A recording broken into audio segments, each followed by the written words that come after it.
Hello and welcome everyone. जैसा कि आप सबको पता है कि यूपीपीसीएस प्रीलिम्स के लास्ट 40 डेज़ बचे हैं। एग्ज़ाम हमारा है 12 अक्टूबर 2025 को। ओके, सो अब हम इस वीडियो में देखेंगे कि हम इस लास्ट 40 डेज़ में ऐसा क्या करें कि हमारा यूपीपीसीएस प्रीलिम्स 2025 क्लियर हो जाए। स्ट्रैटेजी मेरे को बहुत हेल्पफुल हुई है।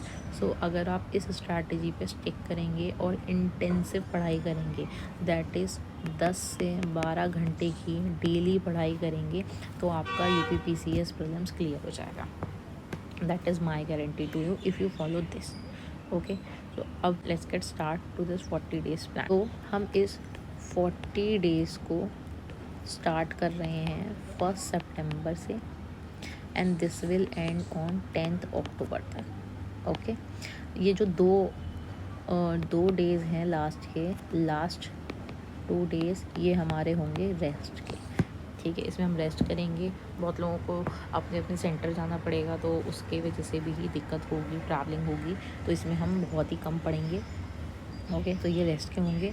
आपको इन 40 दिन में अपना इंटेंसिव पढ़ाई देनी है, अपना बेस्ट देना है, अपने पोटेंशियल से ज़्यादा निकल के अपना कंफर्ट जोन छोड़ के पढ़ाई करनी है, क्योंकि this will be our do और डाई सिचुएशन। और मैं जो ये आपको 40 डेज़ की स्ट्रैटेजी बता रही हूँ, ये बहुत ही डूएबल स्ट्रैटेजी है। ऐसा नहीं है कि इसे कोई भी फॉलो नहीं कर सकता, हालांकि आप अपने हिसाब से इसे चेंज कर सकते हैं। ठीक है, तो मैंने इस 40 डेज़ को 10 डेज़ के ग्रुप में तोड़ दिया है। 10 डेज़ एंड 10 डेज़। ये जो लास्ट 10 डेज़ है, इसमें हमें क्या करना है, इसमें हमें इंटेंसिव रिवीजन करना है, प्लस फुल लेंथ टेस्ट देना है PYQs के। ठीक है, अब आप 2 से 3 टेस्ट इधर डेली दोगे। अब आप अगर एक दिन में 3 टेस्ट दे रहे हो, तो 10 दिन में टोटल 3 टेस्ट दोगे, तो लास्ट 30 ईयर्स के PYQ आप कर लोगे, and that will be more than enough. आप किसी कोचिंग इंस्टीट्यूट के भी टेस्ट सीरीज़ लगा सकते हो या PYQ। आई विल प्रेफर कि आप PYQ लगाएं, क्योंकि बहुत सारे क्वेश्चंस रिपीटेबल होते हैं, डायरेक्ट क्वेश्चन आते हैं from the previous year question papers. Okay, so ये हो गए लास्ट के 10 डेज़ की बात। अब हम स्टार्टिंग के 30 डेज़ की बात कर लेते हैं, दैट इज़ 1 सितंबर टू 30 सितंबर। ठीक है, इसको मैंने 10 डेज़ में क्लब किया है, 10 डेज़ में क्लब किया है। इसमें हम GS भी कवर करेंगे, CSAT भी कवर करेंगे और करंट अफेयर भी कवर करेंगे। ठीक है, इन्हीं 30 दिन में आपका पूरा सब कुछ डिटरमाइन हो जाएगा कि are you ready for the prelims exams और नॉट। ठीक है, इसी 30 दिन में आपको ये सारा कुछ कंप्लीट करना है, इंटेंसिव पढ़ाई करनी है 10 से 12 घंटे की, एंड आप यूपीपीसीएस प्रीलिम्स 2025 क्लियर कर लेंगे। I am giving you guarantee, अगर आप इस पर स्टिक करोगे। ठीक है, अब हम बात करते हैं GS की। तो अब हम पूरा शेड्यूल देख लेते हैं कि 30 डेज़ में हमें, ये जो 30 डेज़ हैं, हमें इसे कवर कैसे करना है। ठीक है, तो देखो GS में ये कुछ सब्जेक्ट्स हैं। ठीक है, सबसे ज़्यादा इसमें हमें ये देखना है कि हम इनपुट अगर कम भी दें तो हमें आउटपुट हमारा ज़्यादा मिले। ठीक है, और मैंने उसी सीक्वेंस में ये वाले रखे हुए हैं। ठीक, ये सीक्वेंस वाइज है, हमें सीक्वेंस में ही ये चलना है। क्यों? क्योंकि यहाँ से क्वेश्चन ज़्यादा आते हैं। ये वाला पोर्शन हमारा क्वेश्चन ज़्यादा लेता है, ये वाला कम से कम 70 to 80% क्वेश्चन हमारे इन सब्जेक्ट से आते ही आते हैं। राइट, तो हमें ये सारे सब्जेक्ट्स नहीं छोड़ने हैं, ये सारे सब्जेक्ट्स हमें किसी भी हालत में नहीं छोड़ने हैं। ठीक है, तो हम देख लेते हैं फर्स्ट 10 डेज़ में हम क्या करेंगे। फर्स्ट 10 डेज़ में हम पॉलिटी करेंगे और मॉडर्न हिस्ट्री करेंगे। ठीक है, इनके साथ साथ इनका PYQ भी प्रैक्टिस करेंगे। ठीक है, हम डेली जब भी जो भी टॉपिक पढ़ें, हम वो PYQ प्रैक्टिस करेंगे। फिर सेकंड 10 डेज़ में हम क्या करेंगे, हमने पॉलिटी हिस्ट्री कर ली। अब ठीक है, इन्वायरमेंट और जनरल साइंस। ठीक है, ये दोनों जो भी हैं इनको भी PYQ के साथ करना है। फिर लास्ट 10 डेज़ में हम क्या करेंगे, हम इकोनॉमी करेंगे और हम ज्योग्राफी करेंगे। ठीक है, इनको भी PYQ के साथ करेंगे।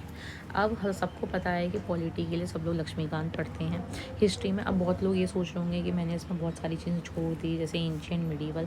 तो आप लास्ट 30 डेज़ में अगर बहुत ज़्यादा करने की सोचोगे तो आपकी रिटेंशन और रिकॉल पावर बहुत कम हो जाएगी। तो आपको एक ही सोर्स पे स्टिक करना है और आपको उतना ही पढ़ना है जहाँ से आपका आउटपुट ज़्यादा आए। ठीक है, तो मैंने ये चीज़ें इसीलिए बताई हैं। अब जैसे 50% स्टैटिक है, ये आप जहाँ से पढ़ रहे हो वहाँ से पढ़ लो, और जो करंट अफेयर पढ़ोगे उसमें जो यूपी का बजट वगैरह सब कुछ और अपने इंडिया का बजट पूरा कवर हो जाएगा। तो आपके आधे से ज़्यादा क्वेश्चन उसी से कवर हो जाएंगे। इन्वायरमेंट के लिए आप लूसेंट भी ले सकते हो, जनरल साइंस के लिए भी लूसेंट ले सकते हो। जनरल साइंस में रिमेंबर दिस कि बायो पढ़नी है पहले, फिर केमिस्ट्री पढ़नी है एंड देन फिज़िक्स पढ़नी है, क्योंकि बायो और केमिस्ट्री के क्वेश्चन सबसे ज़्यादा होते हैं। सबसे ज़्यादा तो बायो के क्वेश्चन होते हैं, तो बायो हमें नहीं छोड़नी है अगर हम जनरल साइंस पढ़ रहे हैं तो। और फिज़िक्स अगर रह भी जाए तो कोई बड़ी बात नहीं है, बायो और केमिस्ट्री हमारी नहीं रहनी चाहिए जनरल साइंस के अंदर। ओके, सो ये लास्ट 10 डेज़ का ग्रुप है, क्लब कर दिया है मैंने। ठीक है, 10 दिन में हमें एनी हाउ ये सारी चीज़ें ख़त्म करनी है। ज्योग्राफी में हमें मैपिंग करनी है इंडिया और वर्ल्ड की, और क्लास 11-12 की NCERT पढ़नी है। ये क्लास 11-12 की NCERT बहुत ज़्यादा बल्कि हैं, तो अगर आप PYQ से करोगे तो बहुत ज़्यादा हेल्पफुल रहेंगे। ठीक है, ये लास्ट 10 ये हो गई आपकी स्ट्रैटेजी। अब मैं बुक्स की बात कर देती हूँ। बुक्स तो देखिए, जो करंट अफेयर्स है उसके लिए मैं फॉलो करती हूँ आई दृष्टि की घटनाचक्र, और ये ईयरली कंपाइलेशन। ये करीब 100 पेजों की बुक है। आप इसको क्लियर करेंगे, आप इसको बार बार डेली 2-2 घंटे पढ़ेंगे एंड दैट इज़ इनफ। ठीक है, CSAT आप कहीं से भी कर सकते हैं, यूट्यूब से कर सकते हैं, मैं यूट्यूब से करती हूँ, बाकी एज पर योर विश।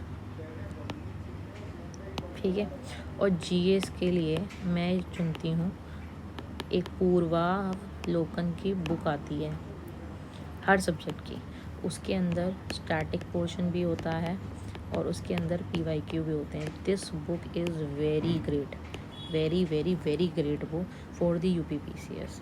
तो ये हो गया हमारी स्ट्रैटेजी। अब मैं टाइम टेबल की बात करूँ तो देखो, टाइम टेबल में 4 स्लॉट्स होंगे हमारे। ठीक है, हमें पहला स्लॉट फर्स्ट GS सब्जेक्ट को देना है। जैसे कि आप पॉलिटी पढ़ रहे हो तो यहाँ पॉलिटी हो गई। ठीक है, और यहाँ पे क्या हो गई, मॉडर्न हिस्ट्री हो गई। करंट अफेयर का फुल स्लॉट देना है हमें, और CSAT का भी फुल स्लॉट देना है हमें। करंट अफेयर और CSAT डेली देना है, डेली 1 स्लॉट ईच। ओके, इसे हम मिस नहीं कर सकते क्योंकि ये मेकर और ब्रेकर सिचुएशन है। Okay, so this is my strategy to clear UPPCS prelims. अगर आपको इसमें कोई भी दिक्कत है, this is my strategy for UPPCS prelims 2025। आपको इस स्ट्रैटेजी में कोई भी दिक्कत है आप कमेंट बॉक्स में कमेंट कर दीजिए। आप इस स्ट्रैटेजी को अपने हिसाब से चेंज कर सकते हैं। याद रखिए, सबकी अपनी स्ट्रैटेजी होती है, किसी की भी स्ट्रैटेजी को ब्लाइंडली फॉलो मत कीजिए। एक सोर्स रखिए अपना और उसका ही मल्टीपल रिवीजन कीजिए, जिससे आपका रिटेंशन और रिकॉल पावर एग्ज़ाम के टाइम में ज़्यादा हो। PYQ प्लीज़ मत छोड़िएगा, कैसे भी करके PYQ और करंट अफेयर्स नहीं छोड़ने हैं। Okay, so this will be my strategy. अगर आपको ये स्ट्रैटेजी अच्छी लगी हो तो प्लीज़ कमेंट बॉक्स में कमेंट करिए, एंड जो भी इस स्ट्रैटेजी को फॉलो कर रहा है please write in the comment box that I will clear UPPCS prelims 2025। Thank you.